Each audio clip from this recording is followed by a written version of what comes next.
जय हिंद दोस्तों, मैं नईम शर्मा आप सभी का स्वागत करता हूं। आशा करता हूं आप सब एकदम अच्छे हैं, एकदम बेहतरीन हैं। एक बार सारे प्यारे दोस्त बताएंगे आप सब कैसे हैं। उम्मीद करूंगा एकदम बेहतरीन होंगे, एकदम शानदार होंगे। अभिनंदन पासवान, रंजना सिंह, सौरभ मिश्रा, हरिराज सिंह, राखी, नरेंद्र, मंजू, ओमवीर सिंह, अशफाक, हर्ष तिवारी, सारे प्यारे दोस्तों का बहुत स्वागत है।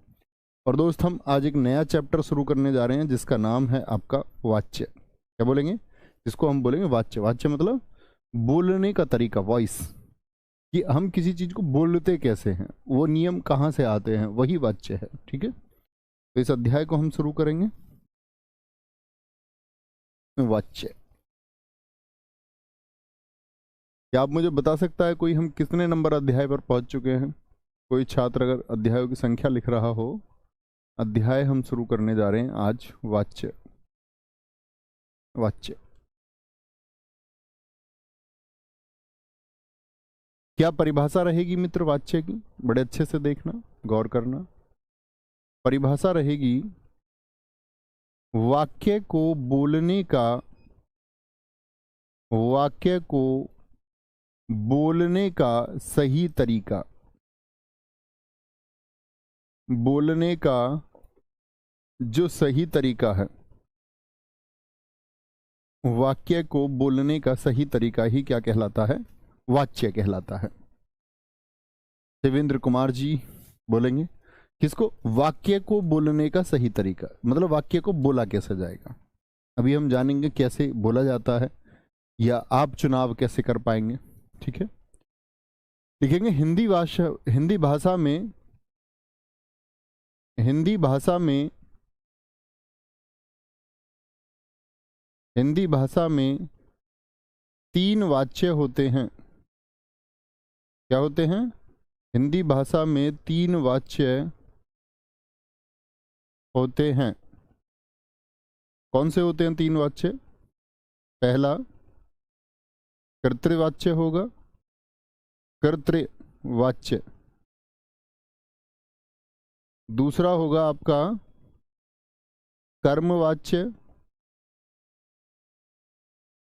कर्मवाच्य।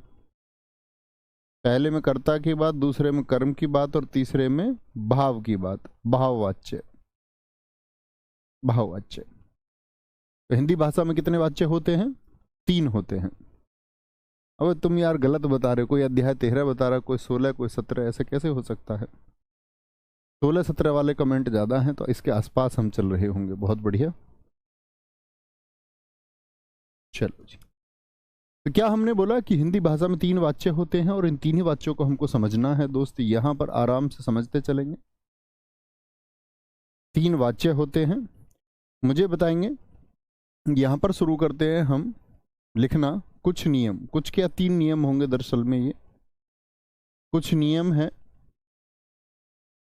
कुछ नियम है क्रिया के लिंग के अनुसार। क्रिया के लिंग के अनुसार क्रिया का लिंग क्या होगा? लिंग आप पढ़ चुके हैं दोस्त। पुल्लिंग, स्त्रीलिंग आप जानते हैं, उन सब की आवश्यकता पड़ेगी। जैसे कि मैंने लिखा, पहला नियम लिखते हैं। पहला नियम होगा यदि कर्ता के साथ विभक्ति चिन्ह हो, फिर हम उन पर पहुंचेंगे तीनों पर, कर्तृवाच्य, कर्मवाच्य, भाववाच्य पर। यदि कर्ता के साथ विभक्ति चिन्ह हो, मैं आप लोगों से प्रश्न करता हूं, विभक्ति चिन्ह क्या होता है? क्या आप बता सकते हैं? कर्ता के साथ विभक्ति चिन्ह हो तो, नहीं हो तो नहीं, हो और कर्म के साथ, किसके साथ? कर्म के साथ विभक्ति चिन्ह ना हो, और कर्म के साथ एक प्रश्न आना दोस्त तय है। बहुत छोटा सा चैप्टर है, बहुत छोटा सा। इन तीन नियमों पर यह चैप्टर हो जाएगा आपका। यदि कर्ता के साथ विभक्ति चिन्ह हो और कर्म के साथ विभक्ति चिन्ह ना हो, पहली कंडीशन, तो क्रिया का लिंग, क्या बोलोगे? क्रिया का लिंग लिंग कर्म के अनुसार होगा। तो बहुत गौर से देखना, विभक्ति किसके साथ नहीं है, कर्म के अनुसार होगा। सारे मेरे प्यारे साथी बताएंगे कि मैंने कहा कि भैया कर्ता के साथ यदि, कर्ता के साथ यदि कोई विभक्ति चिन्ह हो, विभक्ति चिन्ह हम बोलते हैं परसर्ग को, और परसर्ग में आप लोग पढ़ ही चुके हैं कारक, तो कारक को ही हम विभक्ति चिन्ह कहते हैं। यानी कर्ता के साथ यदि कारक दिया हुआ है और कर्म के साथ कोई कारक नहीं दिया हुआ है, तो क्रिया का लिंग किसके अनुसार होगा, कर्म के अनुसार होगा। तो आप कहेंगे भैया हम एक निष्कर्ष पर पहुंचे, निष्कर्ष ये है कि जिसके साथ विभक्ति नहीं है क्रिया का लिंग उसके अनुसार होगा। देखिए ध्यान से, कर्म के साथ विभक्ति नहीं है तो लिंग किसके अनुसार होगा, जिसके साथ विभक्ति नहीं है यानी कर्म के अनुसार होगा। बात समझे, उदाहरण के माध्यम से समझेंगे। बहुत सारे दोस्तों ने लिखा कि भैया विभक्ति चिन्ह कारक को कहते हैं। इसमें एक वाक्य आता है, जैसे कि उदाहरण देखेंगे कि सोहन ने दूध पिया, और मैं आपसे भी उम्मीद करूंगा आप सारे दोस्त भी ऐसे कुछ उदाहरण लिखेंगे जिसमें कर्ता के साथ विभक्ति हो, कर्ता के साथ विभक्ति हो और कर्म के साथ विभक्ति ना हो। मित्र जरा ध्यान से देखेंगे, कर्ता क्या है वाक्य में, कर्ता बताएंगे क्या है, तो आप कहेंगे भैया जी कर्ता जो है वो सोहन है, कोई दिक्कत। दूध क्या है, इतना आप जानते होंगे, दूध कर्म है। तो मित्र कर्ता के साथ तो विभक्ति है, यानी ये क्या है, ये एक कारक है, कारक है नहीं, एक विभक्ति है, या परसर्ग हम इसको कह सकते हैं, कारक बोल सकते हैं इसको, इसको दोस्त हम विभक्ति कह सकते हैं, इसको हम परसर्ग भी कह सकते हैं, परसर्ग भी कह सकते हैं, ठीक है। और क्रिया कहाँ पर है वाक्य में ये आपको बताना है, क्रिया बताएंगे। तो आप क्या बोलोगे, भैया ये क्रिया है, क्या है, ये क्रिया है, ये क्रिया है। इतनी बात समझे दोस्त, कोई दिक्कत कोई परेशानी? तो मुझे बताइए, यदि कर्ता के साथ लिंग है, कर्ता के साथ सॉरी कर्ता के साथ यदि कारक का प्रयोग हुआ है और कर्म के साथ कारक कोई है यहाँ पर, यस और नो, आप कहेंगे नहीं है जी, तो क्रिया का जो लिंग है वो किसके अनुसार होगा, क्रिया का जो लिंग है वो किसके अनुसार होगा, कर्म के। मुझे बताइए दूध स्त्रीलिंग है कि पुल्लिंग है? सारे दोस्त ये तो हम जान गए कि क्रिया का लिंग दूध के अनुसार होगा। तो आप कहेंगे भैया दूध स्त्रीलिंग है कि पुल्लिंग है, तो सारे दोस्त कहेंगे कि पुल्लिंग है। कहोगे भैया या नहीं, पुल्लिंग है, सही बात है मेरी। तो अगर कर्म पुल्लिंग है तो क्रिया क्या, पिया, तो ये क्रिया भी क्या है, पुल्लिंग ही है, यानी वाक्य एकदम से सही हो गया। लेकिन इसी वाक्य को मैं लिख देता, सोहन ने चाय पिया। देखेंगे जरा ध्यान से, मैं यहां पर दूसरा वाक्य लिखने जा रहा हूं दोस्त, सोहन ने चाय पिया, सोहन ने चाय पिया। क्या ये वाक्य सही है, यस और नो? हाँ या ना में सारे दोस्त उत्तर देंगे कि ये जो मित्र वाक्य है क्या ये सही है, ये शुद्ध है, क्या ये वाक्य सही है? तो आप कहेंगे भैया ये हम पहचान लेते हैं पहले कि यहां पर कर्ता के साथ में क्या है, एक विभक्ति है, कर्म के साथ में विभक्ति नहीं है, क्रिया का जो लिंग होगा वो कर्म के अनुसार होगा, और कर्म ये तो क्या हो गया, ये कर्ता हो गया भाई, सोहन चाय पीता, कर्ता ये हो गया, और ये क्या हो गया, ये कर्म हो गया, ये कर्म है, और ये क्या है, ये क्रिया है, ये क्रिया है। अब देखेंगे कर्म का लिंग क्या है, तो कर्म स्त्रीलिंग है, चाय स्त्रीलिंग होगा, ये हमने पढ़ा था लिंग में। अब अगर यदि चाय स्त्रीलिंग है तो हमने बताया कि क्रिया का लिंग जो होगा वो कर्म के अनुसार होगा। यहाँ क्रिया क्या थी, यहाँ क्रिया पुल्लिंग थी, तो क्या ऐसा संभव हो सकता है कि क्रिया पुल्लिंग हो जाए? आप कहेंगे नहीं जी, ये गलत हो जाएगा।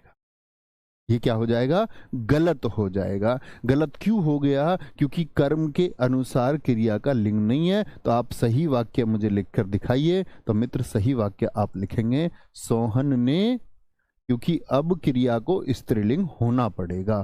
फिर सोहन ने चाय पिया नहीं, चाय पी, पी स्त्रीलिंग है। अब देखो ये भी स्त्रीलिंग और ये भी स्त्रीलिंग। बात थोड़ी सी समझ में आई दोस्त, ये बात समझ में आई मैंने क्या कहा? तो आप ऐसे कुछ उदाहरण लिखने का प्रयास कीजिए। जैसे एक उदाहरण और लिखते हैं, आपका एक और उदाहरण बन सकता है, राकेश को खाना दो। देखो जरा ध्यान से, राकेश को आपको ऐसे वाक्य लिखने हैं जिसमें कर्ता के साथ विभक्ति हो और कर्म के साथ विभक्ति ना हो। ठीक है। अच्छा, यहां बताएंगे सोहन ने सोहन ने सोहन ने खीर, ये खाली स्थान दे दिया मैंने, आप इसको पूरा करें, पूरा करें। सारे दोस्त बताएंगे। एक दोस्त ने लिखा है ममता ने रामायण पढ़ी, बहुत शानदार, वेरी गुड, बहुत अच्छा लिखा। तमीम अंसारी जी, बहुत अच्छा वाक्य आपने लिखा है, ममता ने रामायण पढ़ी, बहुत शानदार। बोलेंगे जी मोहन ने खाना खाया, बहुत बढ़िया। गोल्डी ने हिंदी पढ़ी, नवीन सर ने हिंदी पढ़ाई, बहुत शानदार, वेरी गुड। गीता ने मिठाई खिलाई, सिद्धि ने किताब पढ़ी, योगेश कपूर जी बहुत खूब। सूर्य कुमार ने चौका मारा, बहुत शानदार। यहां देखिए, तो आप क्या बोलोगे भैया, अगर कर्ता के साथ विभक्ति है तो हमको इससे कर्ता की विभक्ति से लेना देना नहीं। ये देखो कर्म के साथ कोई विभक्ति है क्या? नहीं है जी।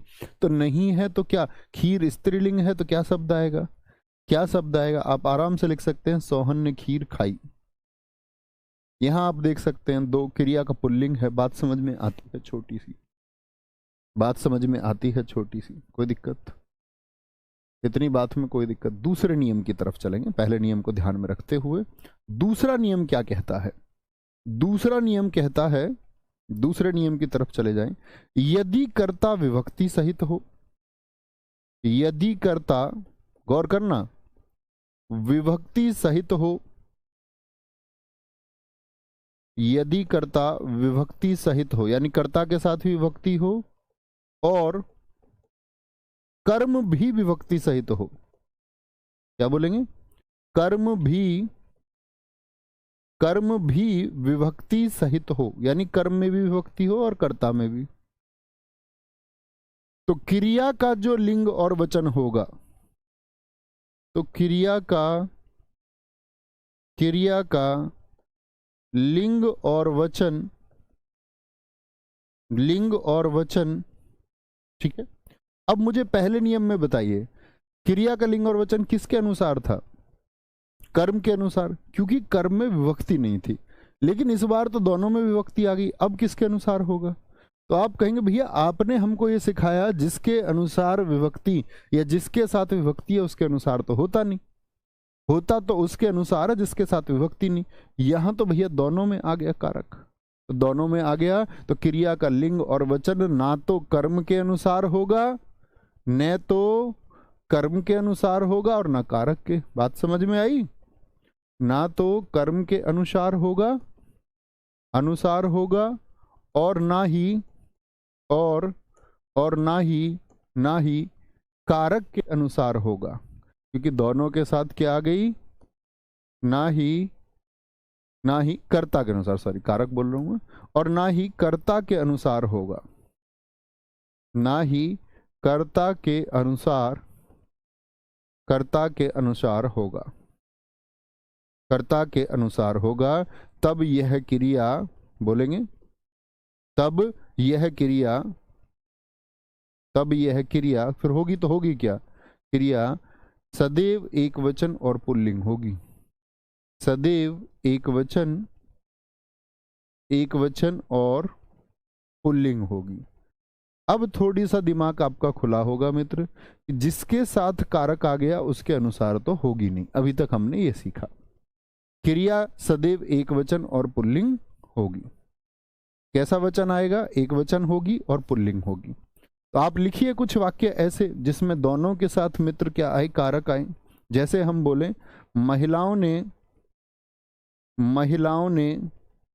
क्या हो गया? ये कर्ता हो गया।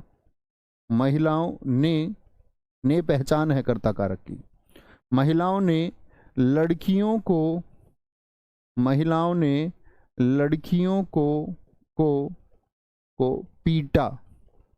पीटा।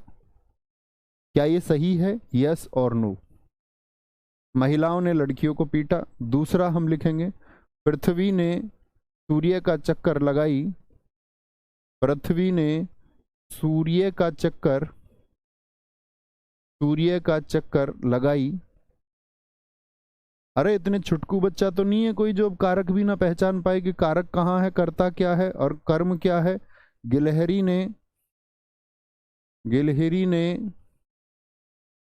ने बादाम को काटा, बादाम को काटा, गिलहरी ने बादाम को काटा।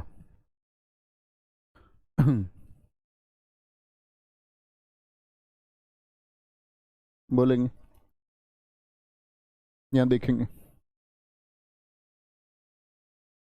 कोई दिक्कत कोई परेशानी? यहां पर देखो ध्यान से, मैंने कहा ये क्या है पहचानो, पहले क्रम से चलो। ये क्या है इसको पहचानो, ये कर्ता है, कर्ता के साथ में विभक्ति आ गई। ये क्या है, ये कर्म है, कर्म के साथ विभक्ति है कि नहीं है?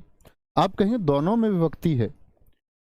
पृथ्वी ने, पृथ्वी क्या होगी, कर्ता होगी, कर्म हो गया सूर्य, ने और का दोनों के साथ विभक्ति है। ठीक है, यहां देखिए चक्कर लगाई, गिलहरी ने बादाम को काटा। अब देखना ध्यान से, तो आप कहोगे भैया जो क्रिया है, क्रिया मतलब पीटना, और पीटना का जो लिंग है वो किसके अनुसार होगा? आप कहेंगे किसी के अनुसार नहीं होगा, क्योंकि दोनों में विभक्ति आ गई। एक वचन होनी चाहिए और पुल्लिंग होनी चाहिए। तो क्या बोलेंगे, एक वचन है या नहीं है? बिल्कुल है। ऐसा तो नहीं है बहुवचन है कि महिलाओं ने लड़कियों को पीटे, तो पीटे बहुवचन नहीं है। तो क्या बोलेंगे, यहां पर क्या हो गया, ये क्रिया एक वचन है और पुल्लिंग है, यानी एकदम से सही है। पृथ्वी ने सूर्य का चक्कर लगाई, अब बाद में ई आया तो स्त्रीलिंग आ रहा है, तो क्या ये सही है? वाक्य दो को सारे दोस्त बताइए, क्या वाक्य दो सही है कि पृथ्वी ने सूर्य का चक्कर लगाया? आप कहेंगे दोनों में विभक्ति है, तो ना तो कर्ता के अनुसार ना कर्म के अनुसार, किसके अनुसार? तो लगाई तो पुल्लिंग नहीं होता। तो क्या बोलेंगे, पृथ्वी ने सूर्य का चक्कर, पृथ्वी ने सूर्य का चक्कर, ये गलत हो गया। और सही शब्द क्या होगा, सही शब्द होगा पृथ्वी ने सूर्य का चक्कर लगाया। एकदम से क्या हो जाएगा, लगाया एकदम से सही होगा। पुल्लिंग करना है, पुल्लिंग करना है। बहुत बढ़िया गगन प्रताप सिंह जी, आपने सही उत्तर दिया था। प्रेम किशोर जी का उत्तर एकदम सही है। गरिमा प्रजापति जी, बहुत शानदार। गिलहरी ने बादाम को काटा, ये एकदम से सही है। बादाम को काटी आ जाए तो आप कहेंगे गलत है। यानी हम अब तक दो स्टेप सीखे दोस्त आपका, क्या? अगर कर्ता के साथ में विभक्ति है, कर्ता के साथ में विभक्ति है, बोलेंगे। बहुत बढ़िया, हरिंद्र सिंह जी कह रहे हैं सर आपने दूसरा गलत लिखा। हाँ, गलत इसीलिए लिखा है कि आप लोग उसको देख के सही किए। ठीक है, क्या बोलेंगे? बहुत बढ़िया, आगे चलेंगे। नेक्स्ट, तीसरे नियम की आते हैं। अब बताओ तीसरे नियम में क्या हो सकता है, तीसरा नियम क्या हो सकता है? तो आप कहेंगे भैया एक में तो कर्ता के साथ विभक्ति आ गई, ठीक है, एक में दोनों के साथ विभक्ति आ गई। अब हम बात कर लेते हैं यदि कर्ता विभक्ति रहित हो। तीसरा नियम आएगा, यदि कर्ता विभक्ति रहित हो, यानी कि कर्ता के साथ में कोई विभक्ति ना हो। यदि कर्ता, क्योंकि भाई कर्म तो हमने ले लिया ना विभक्ति रहित, कर्ता के साथ ले ली, फिर दोनों के साथ ले, अब बचा कर्ता, तो तीसरा नियम यही बचेगा। यदि कर्ता विभक्ति रहित हो, भाई साहब रहित हो, तो क्या होगा? अब आप कहेंगे भैया कर्ता विभक्ति रहित है तो क्रिया किसके अनुसार होती है? जिसके साथ विभक्ति नहीं होती उसी के अनुसार क्रिया होती है। अब समझ गए ना लॉजिक? अभी बात करेंगे इस बारे में। यदि कर्ता विभक्ति रहित हो तो क्रिया का लिंग और वचन किसके अनुसार होगा, आप ही बताएं। रटने की आवश्यकता ही नहीं है। क्रिया का लिंग और वचन, क्रिया का लिंग और वचन, लिंग और वचन किसके अनुसार होगा? कर्ता के अनुसार होगा। तो ऐसे वाक्य कुछ लेने हैं आपको, ऐसे कुछ वाक्य लेने हैं मित्र जिनमें कर्ता के साथ कोई विभक्ति ना हो। जैसे बिजली, मैं बोलूं बिजली भाग गई, तो बिजली कैसी है? कर्ता है। बिजली, या मैं बोल दूं बिजली भाग गया, तो क्या ये वाक्य सही है? बिजली भाग गया, बताएं आप ही, बिजली भाग गया सही होगा क्या? मैं बोल दूं सूर्य चमक रही है, सूर्य चमक रही है, ये सही होगा क्या? या तीसरा वाक्य मैं बोल दूं, अभी नोट मत करना भैया कोई भी, लाइट जल रहा है, ये सही होगा क्या? लाइट जल रहा है, क्या ये सही होगा? आप ही बताइए, फटाफट से उत्तर बताएंगे। तो आप कहेंगे भैया कर्ता कौन है? कर्ता यानी कि बिजली काम कर रही है, सूर्य करता है और लाइट करता है। ठीक है, कर्ता के साथ विभक्ति रहित हो तो कर्ता के साथ कोई कारक तो नहीं है मित्र, देखो जरा ध्यान से, कर्ता के साथ कोई कारक तो नहीं है, बोलेंगे आराम से, कोई दिक्कत?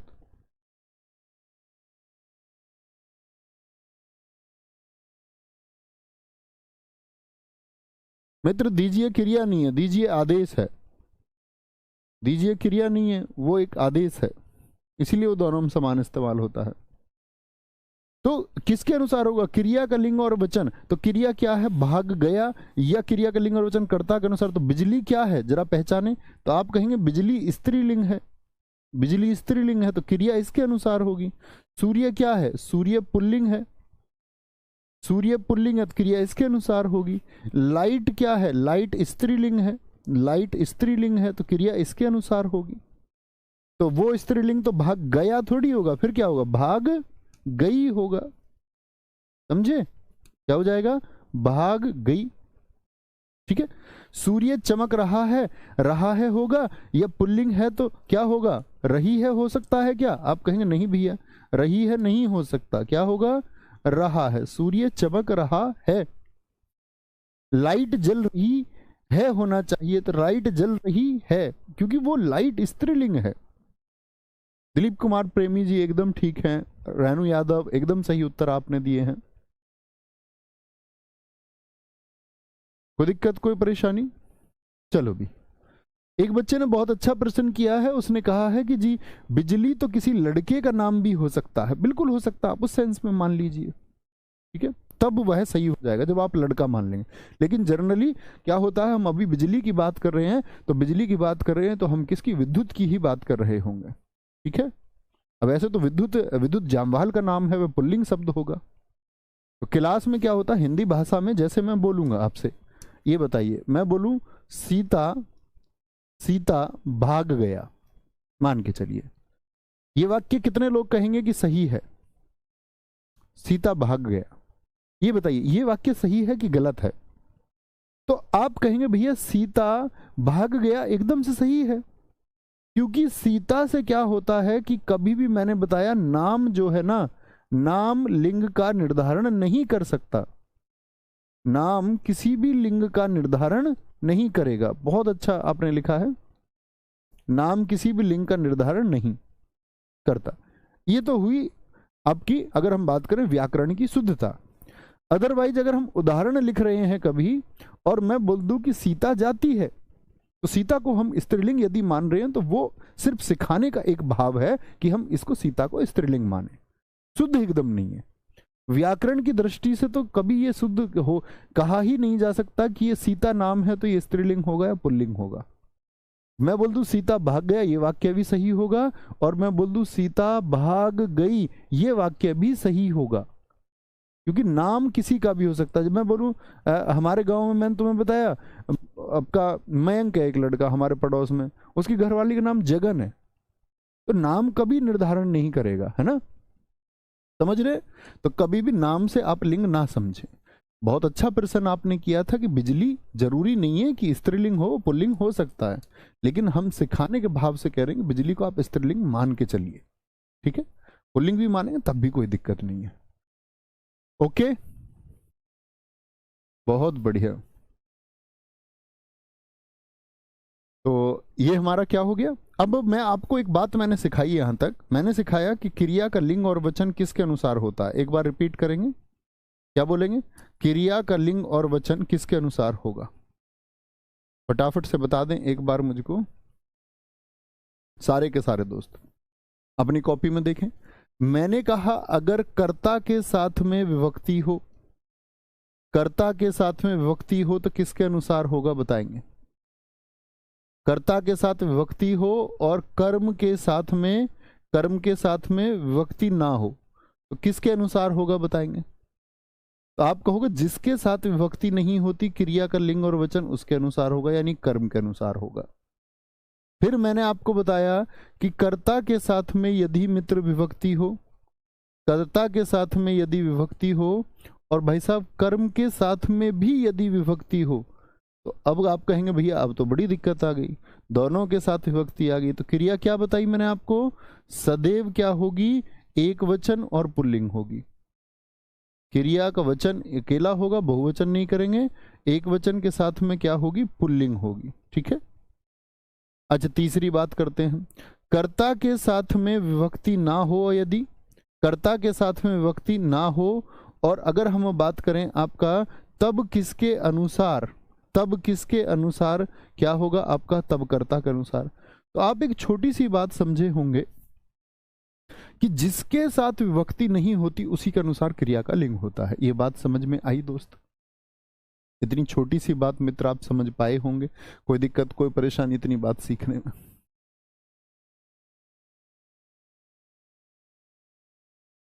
सर जी मेरी माताजी का नाम अशोक और पिताजी संतोष। बहुत बढ़िया, हाँ बिल्कुल वही मैं बता रहा हूँ। नहीं, हिंदी भाषा कहती भी नहीं कि नाम देख के आप क्रिया बता दें उसकी कि ये क्रिया कौन सी है।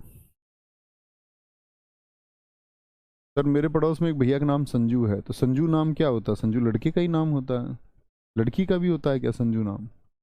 हो सकता है। ठीक है, कोई दिक्कत? इतनी बात में मित्र कोई दिक्कत, कोई परेशानी? अच्छा जी, ये तो हुई क्रिया की बात। तो अब हम आपको वाच्य पढ़ाना शुरू करेंगे, और वाच्य पढ़ना शुरू आप भी करें, इन सब की जरूरत पड़ेगी। पहला कौन सा वाच्य मैंने आपको बताया? पहला वाच्य मैंने आपको बताया कृतर्वाच्य। ठीक है, इसको बोलते कर्तृवाच्य। नाम कर्ता आ रहा है, क्या बोलेंगे? यदि वाक्य में प्रयुक्त, यदि वाक्य में प्रयुक्त प्रयुक्त क्रिया का, प्रयुक्त क्रिया का,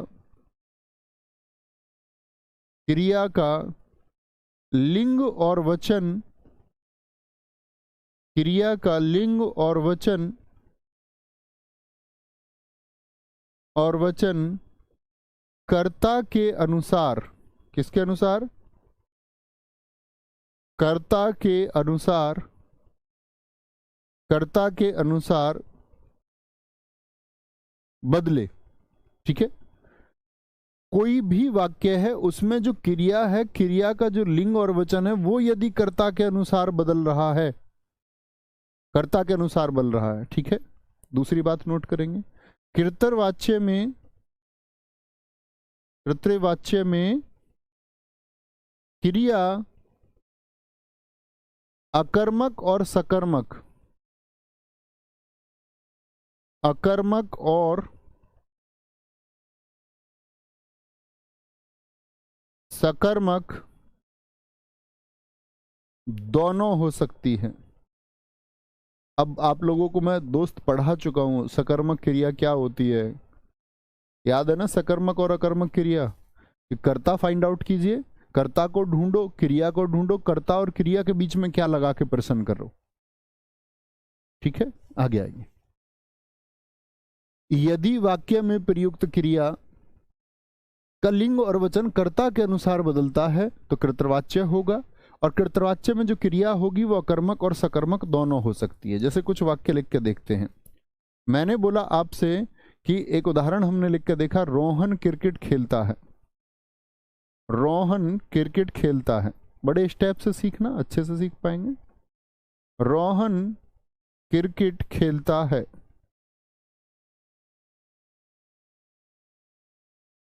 देखना जरा ध्यान से, इस वाक्य पर फोकस कीजिए। मुझे सबके दोस्त एक बार लिंग बता दीजिए, पहले तो पहचान लीजिए ये क्या है, रोहन कौन है, पहले पहचानो सबको। रोहन कौन है, ये करता है, इतना जान गए होंगे। अब खेलना क्या है दोस्त, ये क्रियापद है, ये क्रिया है। और क्रिकेट क्या है, आप कहेंगे भैया ये कर्म है, ये क्या है, ये एक कर्म है। तो कर्ता, कर्म और क्रिया। अच्छा मुझे एक बात बताइए, जो क्रिया है ये पुल्लिंग है कि स्त्रीलिंग है? अंत में आ रहा है, आ, अंत में आ रहा है, जरा बताएं एक बार। सारे दोस्त बोलेंगे अंत में यदि आ रहा है।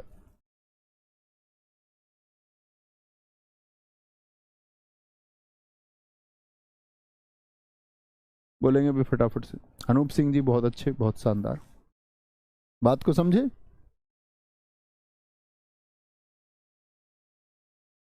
देखिए क्या मैंने बोला, रोहन क्रिकेट खेलता है, बोर्ड ऊपर नीचे करने से शायद ये ब्लर हो जाता होगा, है ना। चलो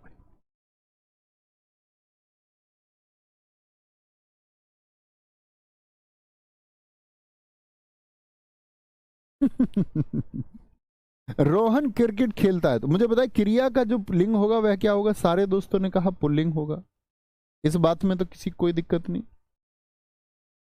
अच्छा, अगर मैं आपसे बोलूं, क्या बोलेंगे, यहां पर रोहन को हम क्या मान लेते हैं, अभी पुल्लिंग मान लेते हैं, या कोई पुल्लिंग शब्द आप ले लेना, रोहन को पुल्लिंग मानेंगे, ठीक है। ऐसा नहीं है अब आप जिद करने लग जाओ, नहीं जी रोहन, अभी आपने बताया कि रोहन तो भैया पुल्लिंग और स्त्रीलिंग कोई भी हो सकता है, तो आप रोहन की जगह लड़का लिख लीजिए शब्द, तब श्योर हो जाएगा ना।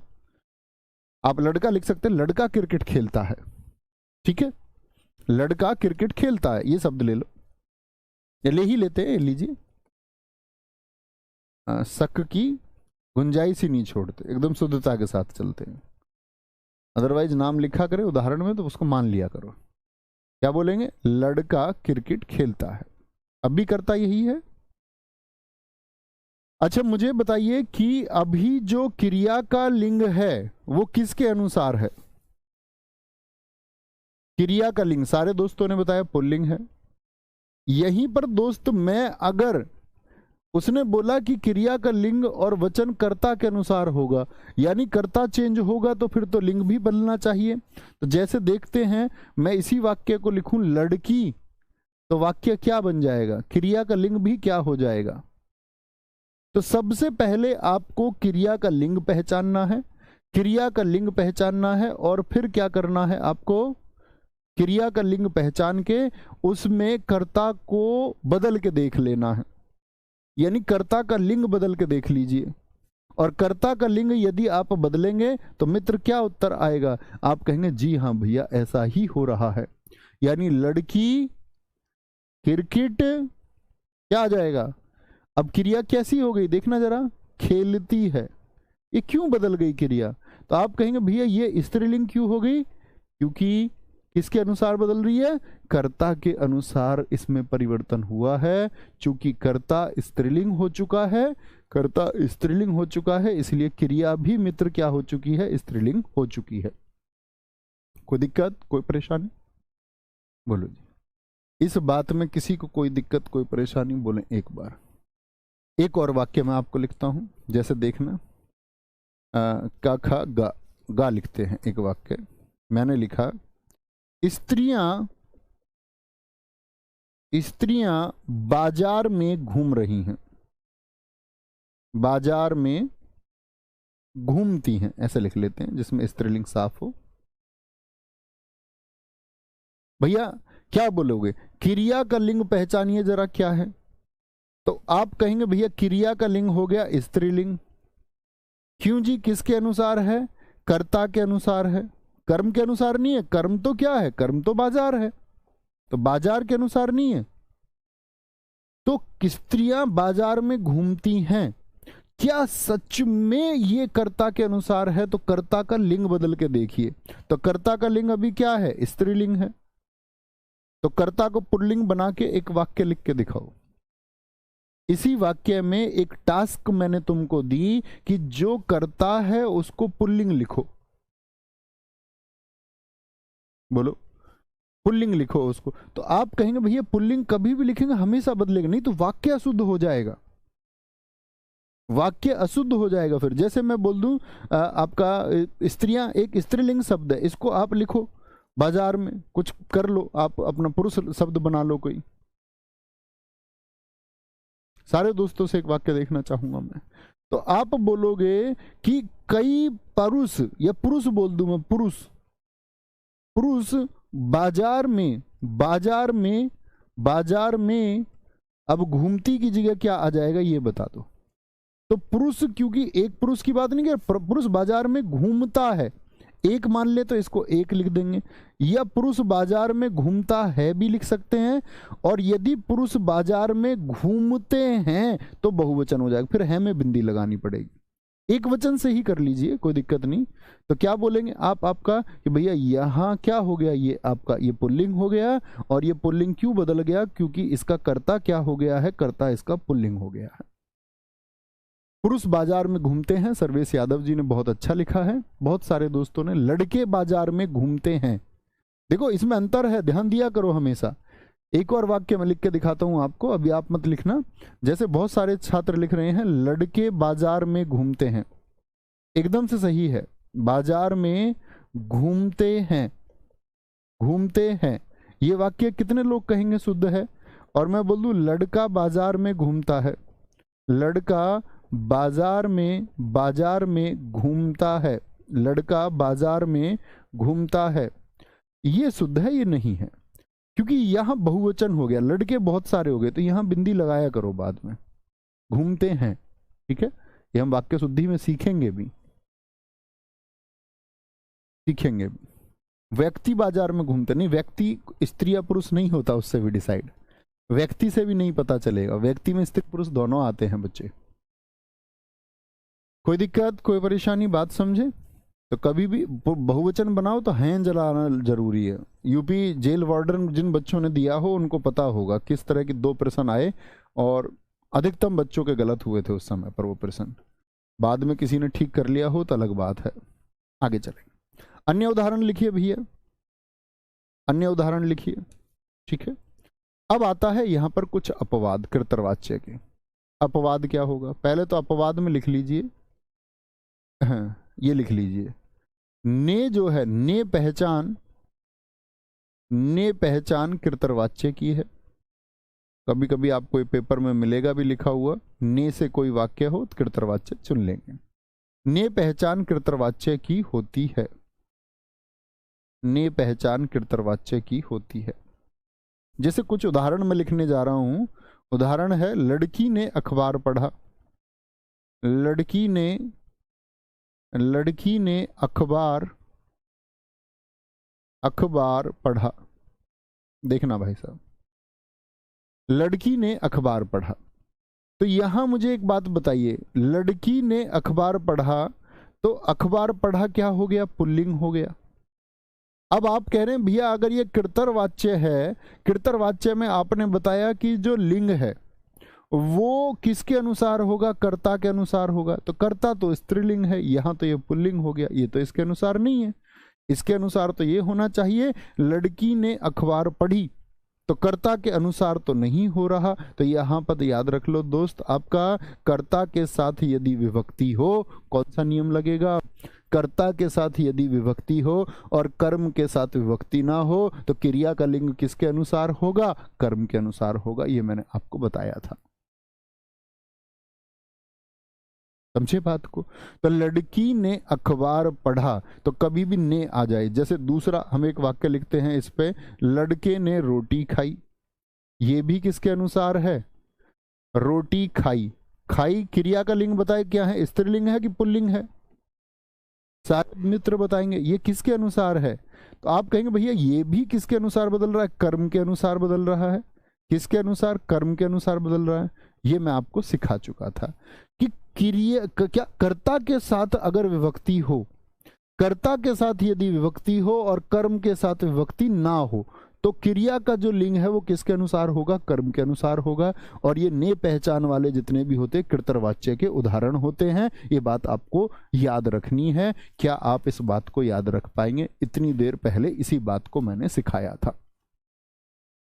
यानी एक तो बात हमने सीखी कि भैया अगर क्रिया का लिंग और वचन कर्ता के अनुसार बदलता है, किसके अनुसार, कर्ता के अनुसार, यहां नहीं बदलेगा। यहां आप लड़का लिख लो बेशक से, लड़के ने अखबार पढ़ा, नहीं बदल रहा।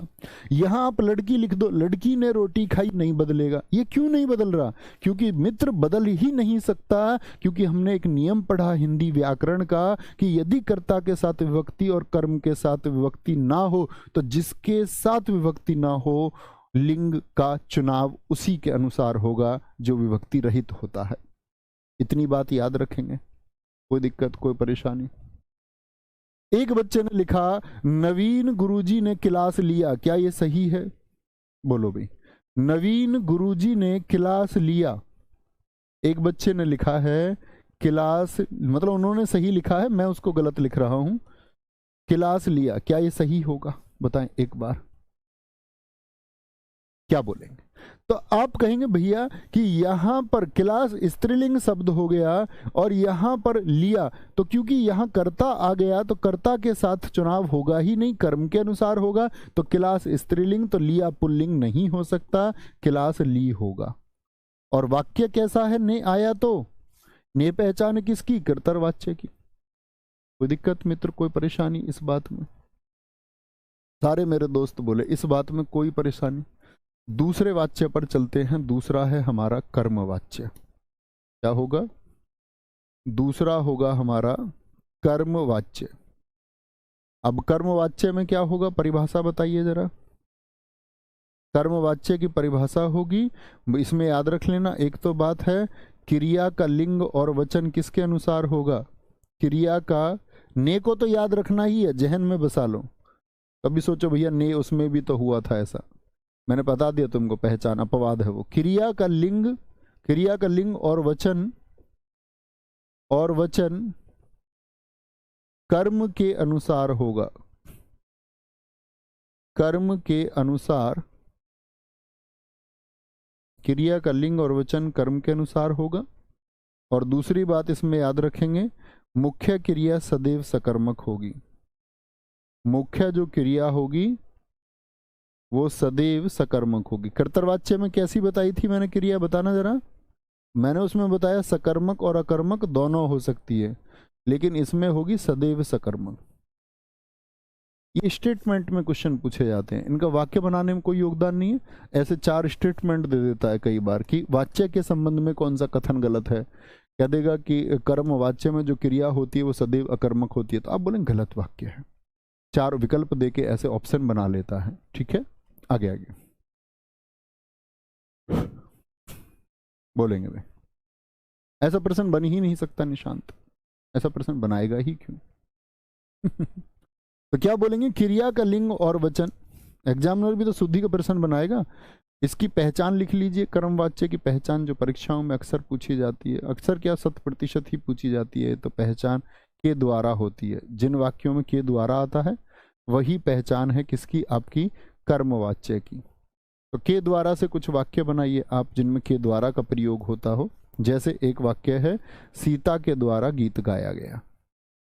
सीता के द्वारा, आपसे भी उम्मीद करूंगा कोई एक वाक्य आप बनाएंगे। सीता के द्वारा गीत गाया गया, ऐसे लिख दीजिए। या मैं बोल दूं हरीश के द्वारा गाना गाया जाता है। द्वारा गाना गाया जाता है। अब जो स्टेटमेंट मैंने आपके ऊपर लिखा है, इतनी देर से मैं आपको सिखा रहा हूं, अब आप अप्लाई कर दीजिए उसको। अप्लाई करके देखेंगे। तो मुझे बताइए दोस्त, आपका इसमें कर्ता कौन है, कर्म कौन है और क्रिया कौन है? पहले वो पहचानिए। मैंने आपसे कहा क्रिया का लिंग पहचान लीजिए, तो क्रिया का लिंग क्या है? पुल्लिंग है। ठीक है, क्रिया का लिंग क्या है? पुल्लिंग है। ठीक है, और यहां पर सीता क्या है? कर्ता, स्त्रीलिंग मानेंगे इसको हम, जिद नहीं करनी है। ठीक है, फिर तो आप कुछ मान ही नहीं पाएंगे, फिर आप कहेंगे पुल्लिंग, फिर पुल्लिंग वाले कहेंगे नहीं स्त्रीलिंग मानो, स्त्रीलिंग वाले कहेंगे नहीं भैया क्यों बोलेंगे पुल्लिंग मान, तो मान लो। ठीक है, इसको नहीं तो लड़का और लड़की लिख लो जिनको ज्यादा दिक्कत हो। तो क्या बोलेंगे? हरीश पुल्लिंग हो गया।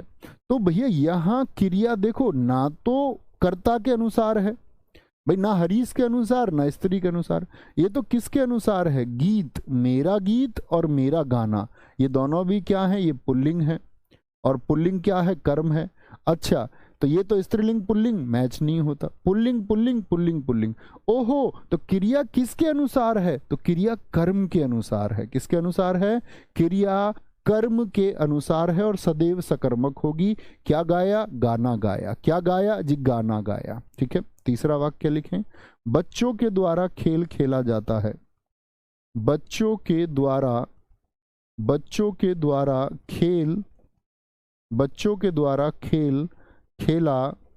खेल खेला जाता है।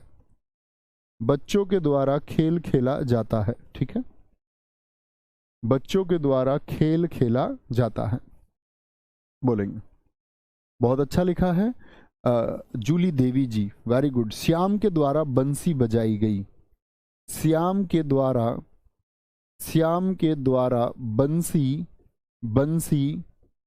बंसी बजाई गई।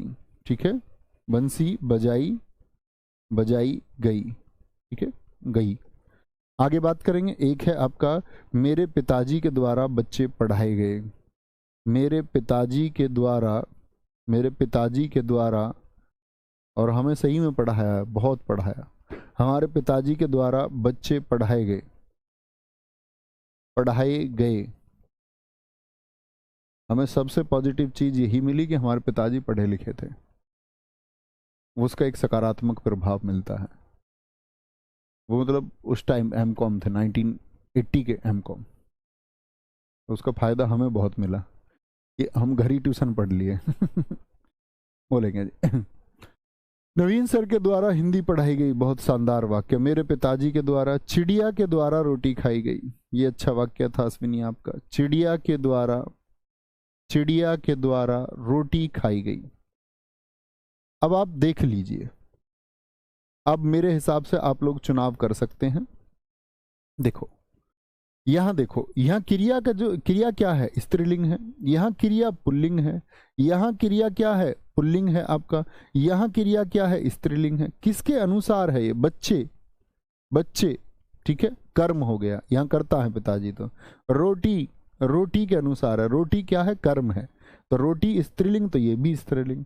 बंसी स्त्रीलिंग है आपका, तो यहाँ पर क्या है? क्रिया भी स्त्रीलिंग है। खेल पुल्लिंग है आपका, मेरा खेल, हमारा खेल, और ये क्रिया क्या है? ये भी पुल्लिंग है। तो किसके अनुसार होगी? कर्म के अनुसार होगी, कर्म वाच्य में। राम के द्वारा रावण को मारा गया, बहुत बढ़िया, बहुत शानदार। शिक्षक के द्वारा उपहार दिया गया, अंकित मौर्य जी, बहुत अच्छा वाक्य है। अमित यादव जी लिख रहे हैं भारत पाक युद्ध में सहस्त्रों सैनिक मारे गए, बहुत बढ़िया। सहस्त्रों सैनिक मारे गए, तो सैनिक के लिए क्या है आपका? पुल्लिंग शब्द आया। सहस्त्रों तो बहुवचन था, तो इसीलिए बहुवचन आया। क्रिया का लिंग और वचन, भाई आपने लिखा सहस्त्रों सैनिक, जैसे यहाँ देखो बच्चे क्या है? बहुवचन है, तो क्रिया भी क्या हो गई? पुल्लिंग और बहुवचन हो गई। ठीक है, माँ द्वारा मिठाई बनाई जाती है। समीम अंसारी जी, बहुत बढ़िया, आप हमेशा अच्छे उदाहरण लिखते हैं दोस्त। ठीक है, कोई दिक्कत, कोई परेशानी?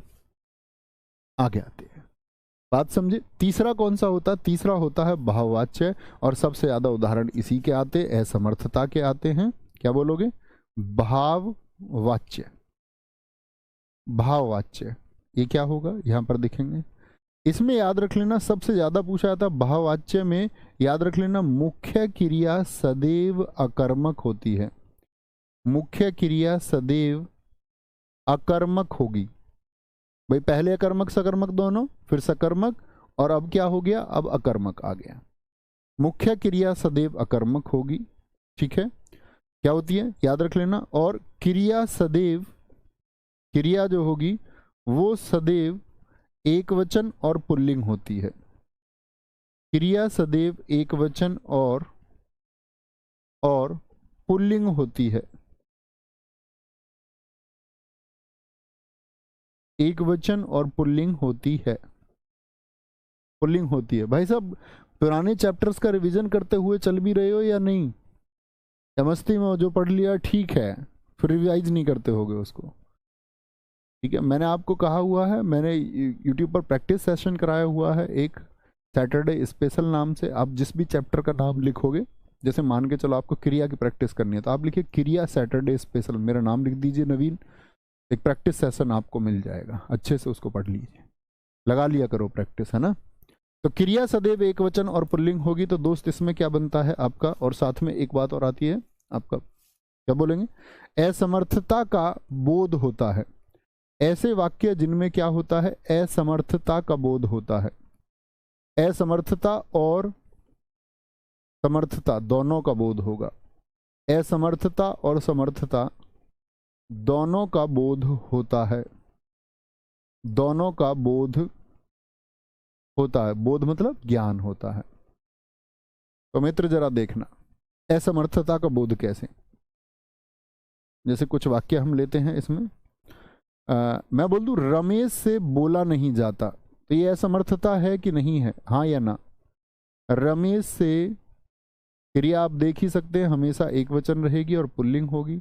रमेश से बोला नहीं जाता, नहीं जाता, ठीक है। आप देखोगे यहाँ आप बोलोगे भैया ये तो कर्ता हो गया, कर्ता के साथ विभक्ति भी आ गई, लेकिन यहाँ कर्म नहीं है, ठीक है। कोई कर्म नहीं है, यहाँ सीधे सीधे क्रिया आई है, ठीक है। तो क्या बोलोगे? क्रिया सदैव क्या हो जाएगी आपका? क्रिया सदैव क्या होगी? एक वचन और पुल्लिंग होगी, एक वचन और पुल्लिंग हो जाएगी। असमर्था और समर्था दोनों का बोध होगा, ठीक है। अब बताओ मुझे, क्रिया अकर्मक भी है कि नहीं है? बोला नहीं जाता, तो मुख्य क्रिया कौन सी है? बोलना। तो बोलना कैसी है? क्या बोला? बोलो भी फटाफट से। दूसरा देखें, आपका दूसरा होता है अगर हम बात करें, सविता से खाया नहीं जाता।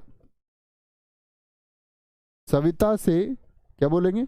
सविता से खाया नहीं जाता, खाया नहीं जाता, ये तो असमर्थता हुई। ये तो क्या होगी? असमर्थता वाले वाक्य हो गई।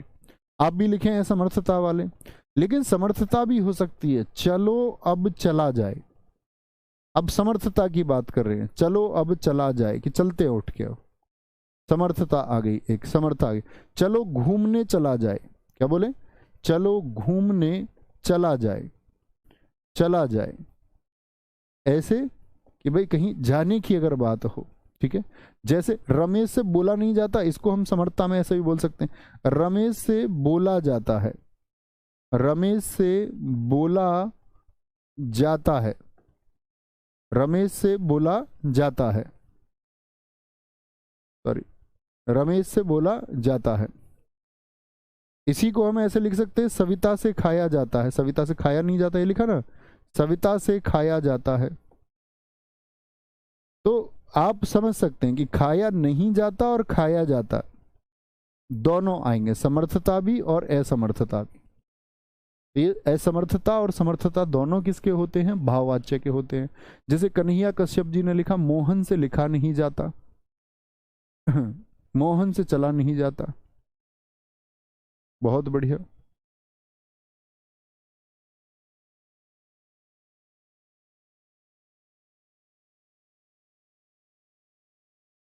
नहीं दोस्त, आप कर्म का प्रयोग कर रहे हो, उससे दवा, कर्म का प्रयोग आपने उसमें कर लिया, वो कर्म हो गया। निशांत जी वो कर्म हो गया। सर पहचान नकारात्मक वाक्य लिख सकते हैं क्या? नहीं, नकारात्मक, ये नकारात्मक कहाँ है? नकारात्मक नहीं लिखना है। पहले होता था कि वो हम कई बार इसमें नकारात्मक लिखते थे, पहले सिर्फ इतने उदाहरण मात्र इसमें पढ़ाए जाते थे, लेकिन ऐसा नहीं है। नकारात्मकता के साथ में सकारात्मकता भी होगी और असमर्थता के साथ में समर्थता भी होगी। दादी से चला नहीं जाता, और समर्थता की बात करेंगे तो क्या बोलेंगे? इस वाक्य को बना के दिखाओ, दादी से चला नहीं जाता, इसको समर्थता में व्यक्त करो। ये तो असमर्थता हो गई कि असमर्थ है चलने में। चला नहीं जाता, इसको अगर समर्थता में व्यक्त करें तो आप पहचान पाओगे? समर्थता में व्यक्त करें, बताएं जरा, सारे दोस्त बनाएंगे तो क्या बोलेंगे? दादी से चला नहीं जाता, ये तो असमर्थता हुई, तो आप इसको बोलेंगे दादी से चला जाता है, दादी से चला जाता है। मुझसे हंसा नहीं जाता, बहुत बढ़िया। बोलेंगे जी सोहन से पढ़ा जाता है, वेरी गुड, बहुत शानदार। मूर्खों से पढ़ा नहीं जाता, ये सही है। चलो भाई दिखाएं ऊपर बच्चे ने क्या कमेंट किया है, ऊपर ऊपर थोड़ा सा ऊपर। ये सर आपने पढ़ाया था कि दोनों के साथ आए तो हमेशा भाववाच्य होगा। सर अरे भाई ऐसा कैसे हो जाएगा, कैसी बात करते हो? दोनों के साथ आए तो किसी के अनुसार नहीं होगा। फिर मैं आपको पहचान करा रहा हूं कि जहां विभक्ति ना हो उसके अनुसार होता है। कर्ता के अनुसार, कर्ता के साथ नहीं है तो उसके अनुसार, कर्म के साथ नहीं है तो उसके अनुसार, और दोनों के साथ है तो किसी के भी अनुसार नहीं। तो कॉमन सी बात है, ऐसा क्यों पढ़ा हूं भाई? कोई दिक्कत, कोई परेशानी? बाकी इसको आप करेक्ट कर लेना, अगर कोई पहले इशू था किसी बैच में, अगर लग रहा हो आपको कोई गलती हुई है तो आप अभी ठीक कर सकते हैं उसको, कोई दिक्कत नहीं है। हो सकता है कोई गलती मुझसे हुई हो, संभव है, गलती हो सकती है भाई। I am not artificial intelligence man. दादी से अभी भी चला जाता, ये भी ठीक वाक्य आपने लिखा है। प्रशांत से पढ़ा जाता, प्रशांत से अभी भी पढ़ा जाता है। चलो अब सोया जाए, बहुत अच्छे वाक्य आपने लिखे हैं। तो कल मिलते हैं नए अध्याय के साथ में, ठीक है। कल नया अध्याय हम शुरू करेंगे, शायद वर्तनी शुरू करें, मैं देख लूंगा एक बार, कोई जरूरी चैप्टर ऐसा बीच में रह तो नहीं गया, वो मैं टैली करता रहूंगा। बस आप पढ़ते रहिए और रिवीजन करते रहिए। मिलते हैं कल। थैंक यू, नमस्ते, जय हिंद, जय भारत, जय मां सरस्वती। Thank you.